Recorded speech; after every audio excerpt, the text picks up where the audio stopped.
Hello everybody and welcome to Comfortable Hiking Holidays for Newbies. We attempted to do this presentation live last night, but due to technical difficulties, we weren't able to. So now it's not live, it's pre-recorded. However, we'll get to cover some of the same topics so that you're not missing out on anything. We purposely geared today's discussion to those of you who are taking your very first comfortable hiking holiday with us, or perhaps considering taking your first comfortable hiking holiday with us. So we wanted to go over some of the more frequently asked questions, as well as what to expect on a typical hiking day, what to pack, and a few other things that we think are important for you to know. So let's get started. Why don't we start with introducing ourselves for those of you who are first-timers. My name is Robert, and this is my business partner and of course spouse, Madlena. We are your hosts not just for the next few minutes, but also around the world, because the two of us lead and or accompany every trip we offer. So welcome aboard. Let's start off with the most common question that we always get is, what exactly is a comfortable hiking holiday? And is it an oxymoron? Well, the answer is no, it's not an oxymoron. What we mean by comfortable is the accommodations. So you may choose to join us on a trip that has light to moderate to challenging hikes. You get to decide that. But at the end of the day, we promise you a comfortable, clean, modern hotel room with a wonderful shower, perhaps a glass of wine at the end of the day. So our tagline is hike and adventure, rest in comfort. So that is our promise, and that's what comfortable is all about. That means that there's no pitching tents and no bathing in rivers. And just to be clear, it doesn't mean that the hike is comfortable, but the accommodations are. I want to give you some examples of places that we stay. Here, this is the Cloître Saint-Louis. It's the hotel that we stay at on our Provence and Côte d'Azur holiday. And what's really cool about this hotel is that once upon a time, it was a Jesuit school, and now it's been refurbished and renovated into a lovely 4-star hotel. And you know what's even cooler is that to get to some of the rooms, you still have to walk through the chapel to get there. Isn't that cool? It's very cool. And also, it's one of the most popular hotels in Avignon. Tourists come in just to take photos of that courtyard. It's that beautiful. And then they leave. So we get to stay there. I want to show you another lovely hotel. This is the Grand Hotel La Favorita. So those of you out there who are coming on our Amalfi Coast holidays, that you're in for quite a treat. This is actually a 5-star hotel with all of the amenities and services that accompany a 5-star hotel. So let's talk about what a typical hiking day is like when you join us on a comfortable hiking holiday. Of course, it starts off with a hearty breakfast. We have that at the hotel. And then usually at 9 a.m., we head out for our hike. And we have one of 3 ways we get there. Sometimes we walk straight out of the hotel because we're lucky enough that the hike is right next door. Sometimes we have a private charter bus waiting to take us to and from the hike. But sometimes we even take local transport. And that's probably the funnest way of getting to and from, because we interact with the locals. They often engage us in conversation because they see us in our hiking gear. So that's always a treat as well. This is particularly true if you're coming on the Corfu holiday or the Amalfi Coast holiday, where we take public transportation. Now, the key to any hike that we offer, no matter where you join us, is about the beauty of the location we're hiking. And we want to showcase that to you on every hike that we do. So we're not aiming to race through the day as fast as possible. As I mentioned, we leave usually at 9 a.m. and we go out for a day hike, ending typically mid to late afternoon. And all about the hike is the views. We take some photo ops. Of course, we take an extended lunch break. I do want to say that both Madeleine and I, who lead the trips, or whatever local guide we're using, we keep a steady pace. We have a sweep at the back as well. We have communication via walkie-talkie, but we want to ensure that you get the very best of the hike of the day. So that's really important to us. And at the end of the day, whenever possible, we try to include, of course, a refreshment stop. Who doesn't love an ice cream or a cold beer at the end of the stop. And here's a good example of one, and I'll give you one guess as to where this was taken just based on the drink. I'll guess, I can guess. Of course, it's Ireland. So at the end of the day, as I mentioned, or at the end of the hike, we return back to the hotel. You have the rest of the afternoon at leisure to do whatever you like. And then we meet up again just before dinner with a group meeting. And this group meeting is very important because it tells you all about what to expect the very next day. The distances covered, where we're going, what kind of terrain, whether you need hiking boots and poles, the sort of things that get you prepared for the next day's hike or activity. This is also a really good chance for you to ask us any questions that you may have, either about the holiday, the hike, or anything else in general. And because you've enjoyed a wonderful hike, you're probably very hungry, so we go off to a local restaurant for dinner. For most of the evenings that we are together on a holiday, we've organized for the group to have dinner together.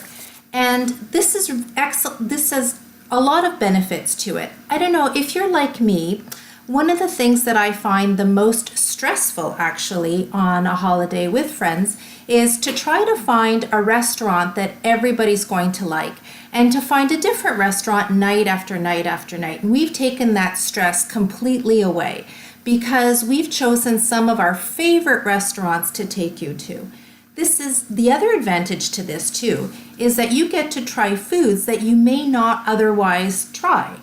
You know, you have a favorite. Let's say you like lasagna. You tend to order lasagna over and over again because it's safe. But this way, you get to try a whole bunch of different cuisines because the food is so much a part of the culture when you're traveling. Now, having said that, do you know what the number one complaint we get on every trip, bar none, the same one all the time? Is it because the hikes are too hard? It's not because the hikes are too hard. Really, the number one complaint we get is there's too much food, if you can believe that. I can't help you there. My responsibility is to make sure that you're well fed and well taken care of.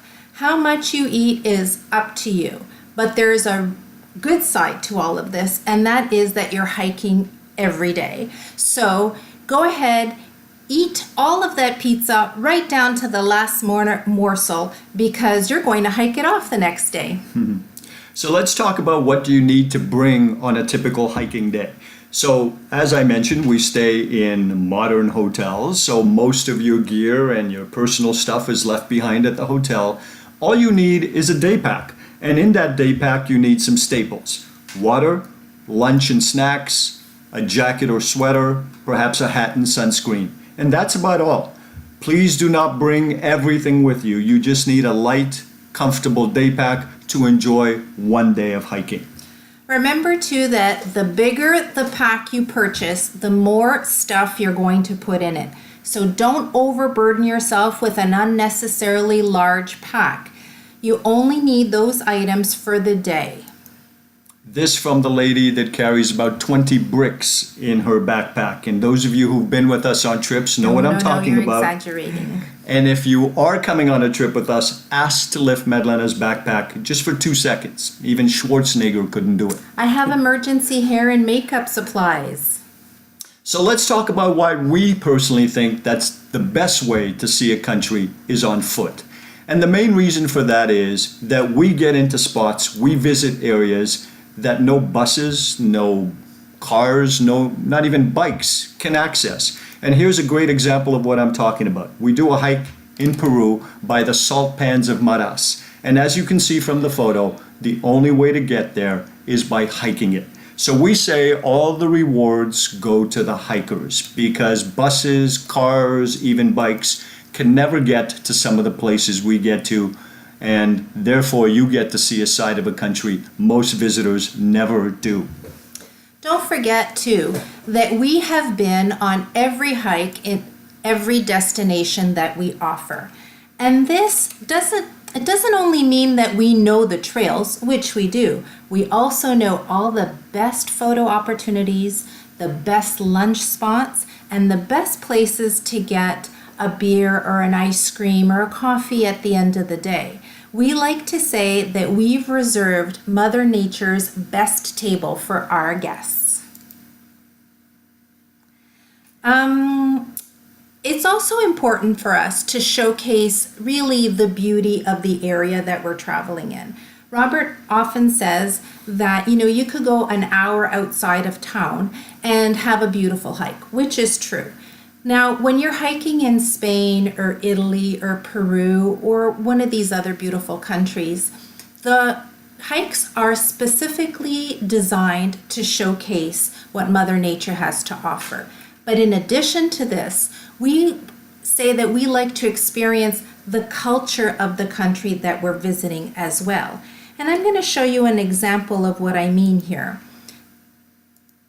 This is the ceremony to Mother Earth, which takes place in the mountains of Peru. Why this is important is because Mother Earth, or Pachamama, plays a significant role in Peruvian culture, and this is our way of experiencing a part of that culture. Another example is going to a tarantella show in Sorrento in Italy. Now, I don't expect you to know what a tarantella show is. It's song and dance, but you're going to hear all these beautiful Neapolitan songs like O Sole Mio and Return to Sorrento that you may not have known are from that part of Italy. And that's a wonderful way of experiencing the culture is, to be surrounded by a bunch of Italians who are singing and dancing. It's fun. It's a lot of fun. For those of you who may not know me, I'm of Italian heritage, so this is particularly enjoyable for me. We want to cover a little bit about now what to expect on your days off. Do we hike every day? No, we don't hike every single day. On a typical 2-week holiday, what you'll expect is 2-3 days on of hiking, 1 day off. 2-3 days on, 1 day off. Now, on the days off, sometimes they are clearly just that, where you can sleep in, read a book, go sightseeing, whatever it is you like to do. But on a number of days off, we include special excursions that are not only included in your package, but they are meant to focus on the area that we're in. So they're specific to wherever we're going. So a good example of that would be our trip to the Camino de Santiago in Spain. We take you on a cooking class. You're going to actually cook your own lunch with a renowned chef in the area, and he's going to teach you how to make, as you can see from the photo, pulpo, which is the Galician specialty of octopus. And if you haven't tried this before, you're in for a wonderful treat because it is fantastic. Another place that we take you on a special excursion is the dramatic scenery of Iceland is the setting, and we take you on a whale watching tour just below the Arctic Circle. It is stunningly beautiful, and every single year, bar none, I think, we've seen whales out on this trip. So those are just 2 examples of the kind of excursions we include that take in the beauty and the culture of wherever we're going. It's important to note too that whenever we've included an excursion like this or an activity, it's included in the cost of your package. It's not, you don't have to keep taking out your wallet to pay for all of these extras. If it's part of the program, the cost is included. Right. Very important. So I just want to go over a couple of other common questions that we get, we field pretty much every day. One of the guests sometimes call us and say, I'm such and such an age. Can I come on a hiking trip? Well, frankly, I don't care how old you are. The important things are that you're fit and that you have a good attitude. Those are the 2 criteria. The majority of our guests probably are between the ages of 50 and 70. We've had younger, of course, and older as well. And we're seeing this really lovely trend over the past couple of years, and that's hikers coming with their adult children. So we've even had one that was a 3 generation, so grandfather, son, and adult granddaughter. This is a wonderful way to include your family with your love of nature and the outdoors and your passion for hiking. Absolutely. Also, our group size. What's the maximum that we'll take on a holiday? That magic number is 20. We like that number because It's big enough so that you have somebody different to have dinner with each evening, and yet small enough that you get to know everybody in the group. And on a hike, it's really a very manageable size. Especially when you're doing bathroom stops. You can imagine bathroom stops with a group tour of 50 people on a bus. And finally, if you're thinking of coming on a trip but you don't have anybody to go with you, don't let that be a deterrent. Just because you're traveling solo doesn't mean you're going to be alone on the trip. In fact, I would say about 60% of our guests travel solo, and you'll always have someone to go out for cocktails with or go sightseeing with. So, like I said, just because you're traveling solo, it shouldn't be a deterrent. If you want a roommate, we'd be more than happy to hook you up with someone so that you can share accommodations on the trip. So one, I think, very key important factor which sets us apart perhaps from other tour operators is that from the very first time you contact us via phone or email, we are there with you. In other words, you're talking to the owners of the company. As I mentioned, not only do we lead and accompany every trip, we also have one more other guide with us. Her name is Sheila, and she plays a very important part in our organization.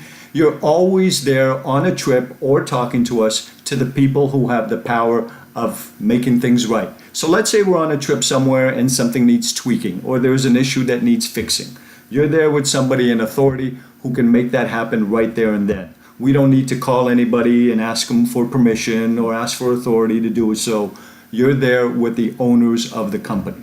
The other reason we think that's very important is that you know how we have sometimes well-meaning family and friends who ask us, is it safe to go to this location? Are you sure you made the right choice? Well, hopefully your answer to them will be, Madlena, Robert, and Sheila, come with me. So of course, we don't want anything to happen to us any more than we want it to happen to you. So if we're okay with going, we're comfortable with going, we hope you will feel the exact same way. Comfortable Hiking Holidays has been around since 1986, so that's over 30 years of running successful hiking trips. And we are very proud of one important statistic, and that is that some 70% of our guests travel with us over and over and over again. So if this is your first hiking holiday, I'm pretty sure it's not going to be your last. We have even some guests who've taken more than 10 trips with us, and one lady's taken 17 trips with us. Thank you, Gail. We're very proud of that statistic. I think it speaks to the way we run tours. It speaks to us as tour operators, and we think you're really going to be pleased with your decisions. And we'd like to leave you with one more very important promise, is that you'll likely, especially if you're coming for the first time with us, you're going to join a tour with 15 to 20 strangers, people you've never met before. And within a couple of days, and definitely within the first week, you will feel like you're on holidays with a group of friends that you've known for years. That's how quickly we bond as a group. That's how easygoing and friendly our groups are. It happens every single time on every single trip, and you can rest assured that it's a wonderful feeling, and it truly is something that you will enjoy. Thank you very much. That concludes today's discussion. We hope to come back to you live once we have all of those technical things sorted out. And if you have any questions, please feel free to message us either at the end of this video or privately through email. We'll be getting to your questions right away. So thank you again. We hope you found this informative and entertaining. Thank you all very much, and we look forward to hiking with you. Bye-bye. Bye.